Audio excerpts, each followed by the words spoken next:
Hello friends, the ज्ञान point YouTube channel में आपका स्वागत है। जैसा कि आपको पता है, बीपीएससी और शिक्षा विभाग से जुड़े हुए सारे खबर मैं आपके बीच लाता हूं। आप थंबनेल में देखे होंगे कि आधार कार्ड से जुड़े हुए मामले आपको आज देखने को मिलेंगे। आपको समझ में आ जाना चाहिए कि बिहार 7 फेज बहाली आ चुकी है। कहने का मतलब जो बीपीएससी कंडक्ट करेगी, लेकिन इसमें रेसिडेंटल सर्टिफिकेट बनाने पड़ेंगे, कास्ट सर्टिफिकेट बनाने पड़ेंगे, ईडब्ल्यूएस सर्टिफिकेट बनाने पड़ेंगे और यहाँ तक कि आपको आधार कार्ड जैसी समस्याओं का भी सामना करना पड़ सकता है। आपके आधार कार्ड में देखिए कि आपके आधार कार्ड में क्या फॉल्ट है। आज मैं उसी चीज़ पे आप चर्चा करूँगा। आप देखिए, जिस तस्वीर में आप देख रहे हो, इस तस्वीर में आप देख रहे हो, मैंने एक आधार कार्ड, एक महिला का आधार कार्ड लिया है, जिसमें कहीं ना कहीं आपको उस चीज़ से आपको समझ में आ जाएगी कि हमें क्या सुधार करना पड़ेगा। देखिए, आधार कार्ड सुधार करने के दो तरीके होते हैं, एक होते हैं बायोमेट्रिक और एक होता है डेमोग्राफिक।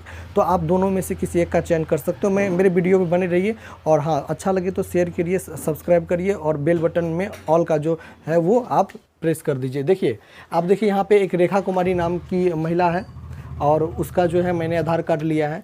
तो आप देखिए, आपको पता है कि आधार कार्ड, चूँकि बहुत सारी महिलाएं ने कहीं ना कहीं मेरे वीडियो पे कमेंट की कि सर हमको आधार कार्ड बदलना पड़ेगा क्या।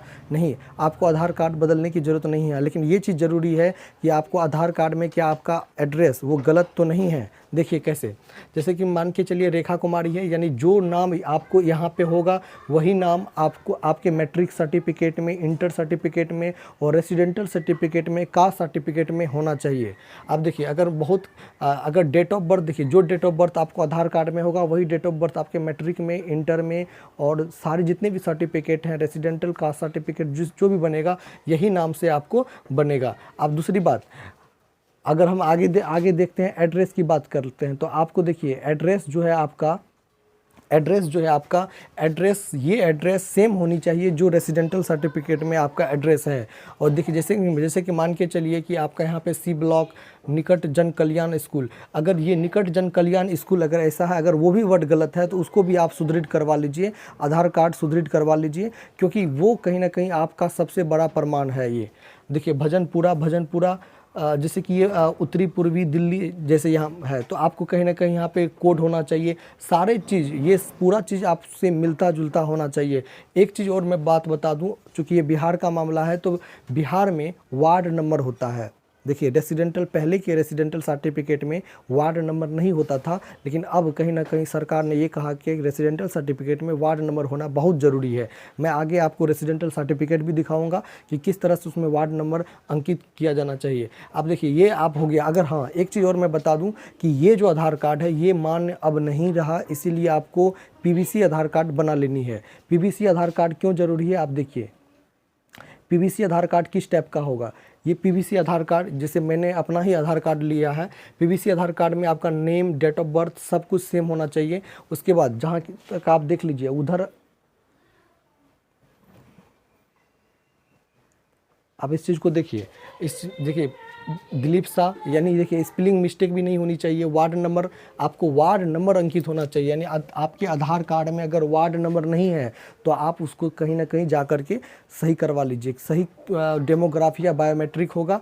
नया टोला, रामपट्टी, सिंहेश्वर, मधेपुरा, बिहार 852128 पिन कोड है सारे। यानी इंग्लिश का भी आप ऐसे, यही नहीं, बहुत बच्चों ने ये क्या किया, सर मेरा हिंदी सही है। नहीं, आपको इंग्लिश भी सही करना है और हिंदी भी सही करना है। आपका इंग्लिश मीनिंग भी, यानी ये जो नाम है वही नाम सारे डॉक्यूमेंट में आपको होना चाहिए, और ये जो नाम है वो भी डॉक्यूमेंट में होना चाहिए। हिंदी और इंग्लिश में कोई फ़र्क नहीं होना चाहिए, क्योंकि क्यों आप चाहते हो कि नौकरी आपके हाथ से चल जाए। थोड़ा सा आपके पास समय है, 7 से 10 दिन में आपको ये कहीं ना कहीं इम्प्रूवमेंट हो जाता है, तो आप इस चीज़ को कर लीजिए। देखिए, कहीं ना कहीं आपके पास समय है, मौका है, और इस मौका को आप मत गवाइए। आप देखिए, स्पेलिंग भी आपको सेम होनी चाहिए। कहीं पर ना ए या ई का कहीं पर ऐसा नहीं होना चाहिए कि चलो भाई हाँ हिंदी में सेम है, इंग्लिश में सेम नहीं है तो चलेगा, तो ऐसा नहीं है। आपको हिंदी और इंग्लिश दोनों में आपको सेम करना पड़ेगा। लेकिन मान्य आपका इंग्लिश ही रहता है, लेकिन फिर भी मैं आपको बताऊंगा कि इसको कहीं ना कहीं आप सीरियसली लीजिए। आगे देखिए, यानी पीवीसी आधार कार्ड बनाना ज़रूरी है, क्योंकि आपका वो प्रमाण है। देखिए, अब मैं आपको बता देता हूँ, मैं रेसिडेंटल सर्टिफिकेट, ये देखिए रेसिडेंटल सर्टिफिकेट है। आपका जो रेसिडेंटल सर्टिफिकेट, वो देखिए सरकार ने स्पष्ट कहा है कि रेसिडेंटल सर्टिफिकेट चेंज नहीं होता है। ठीक है, चूँकि आवास से प्रमाण पत्र, लेकिन अस्थायी प्रमाण पत्र चेंज होता है। तो हम उन सभी महिलाओं को की बात करेंगे। आधार कार्ड में आप जो महिला का जो पता है, आधार कार्ड महिलाओं को चेंज नहीं कराना होगा, लेकिन जब रेसिडेंटल सर्टिफिकेट बनाइएगा तो उसमें जो विशेष बातें हैं, अब वो देखिए क्या विशेष बातें हैं। आप देखिए, आप जैसे कि आप जो बनाइएगा आधार कार्ड, तो ऐसा ही आपको होगा। थोड़ा सा ये आपको कहीं ना कहीं दिखता नहीं होगा, लेकिन मैं आपको स्पष्ट कर दूं कि आपको अंचल अधिकारी से, किससे, अंचलाधिकारी से बनाना है। अंचल अधिकारी से आपको सर्टिफिकेट बनाना है, अंचल अधिकारी से बनाना है, और जो कि बहुत ही 7 से 8 दिन में आपको ये बन जाएंगे। तो अंचल अधिकारी से आपको सर्टिफिकेट बनाना है। दूसरी बात, अगर मैं बात करूं तो आपको इसमें वार्ड नंबर आपको अंकित होना चाहिए। वार्ड नंबर आपको अंकित होना चाहिए। जो आपका वार्ड है वो आपको रेसिडेंटल सर्टिफिकेट में अंकित होनी चाहिए। अगर हम बात कर लें, महिलाओं की बात कर लें, तो महिला की बात कर लें, अगर दो तरह की स्थिति है। एक स्थिति ये है कि जो बिहार की महिला वो झारखंड या बंगाल या किसी अदर स्टेट में चली गई है, तो उनका क्या होगा। तो बिहार की महिला अगर आप किसी दूसरे स्टेट में चली गई है, आपका स्थायी प्रमाण पत्र, तो कहीं ना कहीं आपका जो प्रमाण पत्र बनेगा वो पिता के नाम से बनेगा, रेसिडेंटल सर्टिफिकेट। और दूसरी बात, जो कास्ट सर्टिफिकेट हमेशा पिता के नाम से ही, मतलब पिता के नाम से ही इशू होता है, क्योंकि जाति आपका वो बदल नहीं सकता। तो और पति के नाम से आपका कुछ भी डॉक्यूमेंट नहीं बनेगा, ना रेसिडेंटल बनेगा ना कास्ट बनेगा। तो आप समझ जाइए कि रेसिडेंटल सर्टिफिकेट आपको बनाने होंगे, तो रेसिडेंटल सर्टिफिकेट आपको बनाने होंगे आपके पिता के नाम से, और पिता का जो पता है, यानी आपका जो मायके है, उसी के नाम से आपको रेसिडेंटल सर्टिफिकेट भी बनेंगे। इस चीज़ को ध्यान रखिए आप।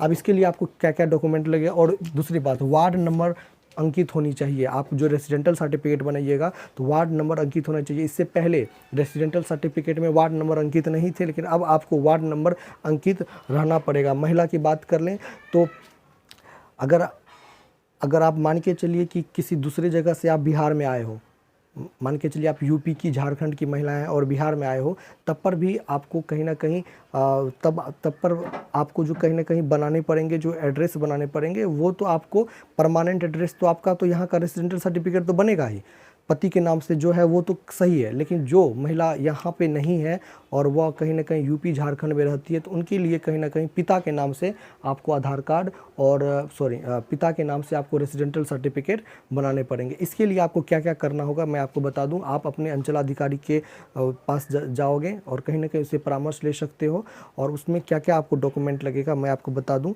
आपके पति का जो आधार कार्ड लगेगा, आपके पिता का आधार कार्ड लगेगा, आपका आधार कार्ड लगेगा, तब तीनों आधार कार्ड मिला करके आपको कहीं ना कहीं वो चीज़ बन जाएगा। और एक चीज़ और, सारे अंचलाधिकारी को ये निर्देश भी दे दिया गया है कि अगर ऐसा मामला आए तो कहीं ना कहीं आप जल्दी से उसका सुदृढ़ीकरण कर दीजिए, तो इसलिए आपको कोई परेशानी नहीं होगी। तो इस चीज़ का आप ख्याल रखिए। आधार कार्ड में अगर प्रॉब्लम है तो उसको जल्दी से सुधार कर लीजिए।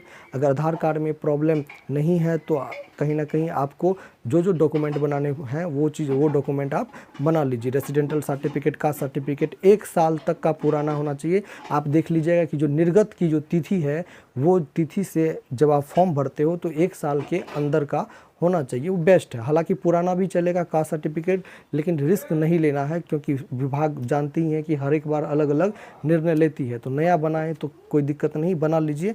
कोई ये नहीं है कि एसडीओ लेवल से बनाने पड़ेंगे। अब जिसके आधार कार्ड में प्रॉब्लम है वो क्या करे। अगर जिसके आधार कार्ड में देखिए, आप अगर प्रॉब्लम है तो आप देखिए यहाँ पे देखिए दो तरह के आधार कार्ड आपको सुदृढ़ कराने पड़ेंगे।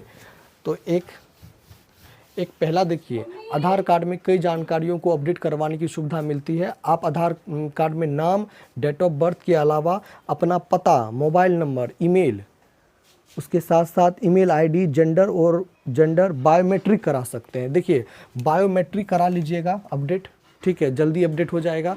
तो इसमें आप ध्यान रखिए, आप ईमेल आईडी भी कर लीजिए, क्योंकि आप जानते हो आपको जॉब होने वाली है, तो आप कहीं ना कहीं आपका ईमेल आईडी रहता है, तो वो आपको कहीं ना कहीं बहुत अच्छी बात है। नहीं है तो ईमेल आईडी कम से कम तो आप अपना ऐड करवा लीजिए, मोबाइल नंबर ऐड करवा लीजिए, जो कहीं ना कहीं आपको बाद में आपके अकाउंट को लिया जाएगा विभाग, तो कहीं ना कहीं आपको वो समस्या का सामना नहीं करना पड़ेगा। तो फिर से मैं आपको बता दूं कि बायोमेट्रिक एक होता है, डेमोग्राफिक एक होता है बायोमेट्रिक। तो बायोमेट्रिक अपडेट में आप क्या क्या करा सकते हैं, तो आप अपना पता, नाम, डेट ऑफ बर्थ आप अपना पता, नाम, date of birth, mobile number, email ID, gender यानी मेल का फीमेल, फीमेल का मेल हो गया है, ये बायोमेट्रिक अपडेट करा सकते हैं। बायोमेट्रिक अपडेट कराइएगा, जल्दी आपको वो कहीं ना कहीं आ जाएगा। और पीवीसी आधार कार्ड बना लीजिए, वो भी 7 दिन में आपको आ जाएगा। इसके लिए मात्र आपको 50 रुपये देने पड़ेंगे पीवीसी आधार कार्ड के लिए।